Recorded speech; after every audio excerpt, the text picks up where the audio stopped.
రాజశేఖర రెడ్డి చనిపోయినప్పుడు కూడా ఇంత బాధపడలేదు, ఇంత జనం రాలేదు. ఒక పొలిటికల్ లీడర్ ఆయన క్రైస్తవ సమాజంలో ఉన్నప్పటికీ. ఇవాళ ఒక పాస్టర్ చనిపోతే ఇవాళ ఉన్నటువంటి తెలుగు రాష్ట్రాల నుంచి ఎక్కడి నుంచో స్వచ్ఛందంగా వచ్చి కన్నీరు పెట్టుకున్నటువంటి అనేక మంది. ఇక్కడ ఉన్నటువంటి వ్యక్తి చూడండి, ఆయనకి నాకు ఎలాంటి పోలిక, ఇదే సేమ్ ఎలిమెంట్, ఇదే సేమ్ ఉన్నదే. నేను అందుకనే చెప్తున్నాను ఎంత దారుణంగా ఉందో. ఇక్కడ ఉన్నటువంటి వ్యక్తి లోపల టీషర్ట్, ఇక్కడ ఉన్నటువంటి వ్యక్తికి ఇది ఈ టీషర్ట్ కున్న ఆ టీషర్ట్కి ఎలాంటి సంబంధం ఉంది చూడండి. స్పెట్స్ అలానే ఉన్నాయి, ఇవన్నీ ఉన్నాయి. ఎంత దారుణం చూడండి.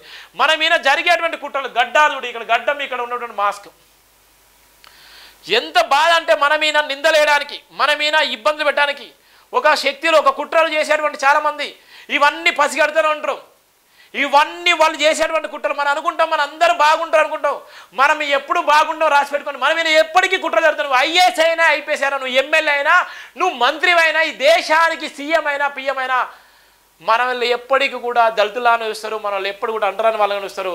ఎవడు అగ్రవర్ణుడు వచ్చి ఇట్లా గట్టిగా కౌలించుకొని ఇలా అందమైన అమ్మాయి వచ్చి నిజంగా ఇలా సెకండ్ ఇచ్చి అలా కౌలించుకుంటే నిజంగా వాళ్ళు ఒక కపట ప్రేమ మాత్రమే. మన దగ్గర ఉన్నటువంటి పలుకుబడి, మన దగ్గర ఉన్నటువంటి ఓన్లీ మన దగ్గర ఉన్న ఓద మాత్రమే, ఆ ఓదకు వాళ్ళు మన దగ్గరకు వస్తున్నారు తప్ప మన కులం వాళ్ళను దగ్గర రానియదు. మన కులాన్ని బట్టి వాడు ఎవ్వడు మన దగ్గర రాడు.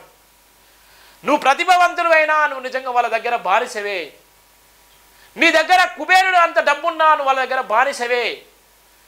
నువ్వు బెంజ్ కాళ్ళ, రేంజ్ రోవర్ కాళ్ళ, BMW కాళ్ళలో తిరిగినా, నువ్వు 1,00,000 కోట్లు పెట్టి ఇల్లు కొనుక్కున్నా కూడా నువ్వు వాళ్ళ దగ్గర బానిసవే. నీ దగ్గర లక్షలాది మంది పనిచేసినా నువ్వు వాళ్ళ దగ్గర బానిసవే. అది బాబాసాహెబ్ అంబేద్కర్, మహాత్మా జ్యోతిరావు పూలే ఏ రోజు చెప్పిండు, గౌతమ్ బుద్ధుడు లాంటి వ్యక్తులు ఎందరో చెప్పిండు.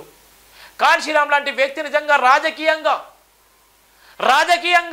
ఆయన ఎన్నో అవమానాలు పడి రాజధికార సాధించిన సందర్భంలో కూడా ఆయన మీద ఎన్నో కుట్రలు జరిగిన. అంటే ఇవన్నీ ఎందుకు ఆ మహనీయుల గురించి మళ్ళీ చెప్తున్నంటే, వాళ్ళందరూ మీద ప్రయోగాలు వేసిన సందర్భంలో వాళ్ళందరూ కూడా ఇలాంటి సందర్భాల్లో ఎదుర్కొన్నారు. ఇవాళ అదే కోవల సందర్భంలో ప్రవీణ్ కుమార్ పగడాల మీద కూడా కుట్రకుతంత్రాలు జరగడానికి మళ్ళీ వాళ్ళందరూ గుర్తు చేసుకున్నారు. అంటే వాళ్ళందరూ అనుభవించిళ్ళు. మనందరం వాళ్ళ చదువుకున్నటువంటి సందర్భంలో అనేకమైన బుక్స్లలో అనేకమైనటువంటి విషయాలు మనం తెలుసుకుంటున్నాం.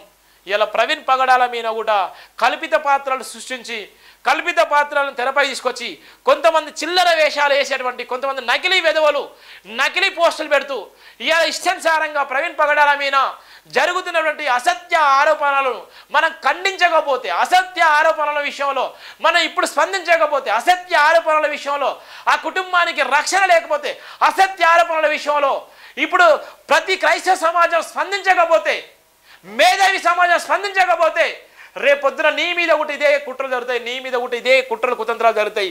ఇంతకన్నా సునయాసంగా నేను చంపేస్తారు, ఇంతకన్నా సునయాసంగా నిన్ను పొట్టన పెట్టుకుంటారు, ఇంతకన్నా సునయాసంగా నీ జీవితాన్ని కుటుంబంలోకి వచ్చి చిచ్చుపెట్టి నీ జీవితాన్ని నాగం చేస్తారు, నీ లైఫే లేకుండా చేస్తారు. ఇది ఒక ఉదాహరణ మాత్రమే. ఇది ఉన్నటువంటి ఒక ప్రీ ప్లాన్ మర్డర్ మాత్రమే.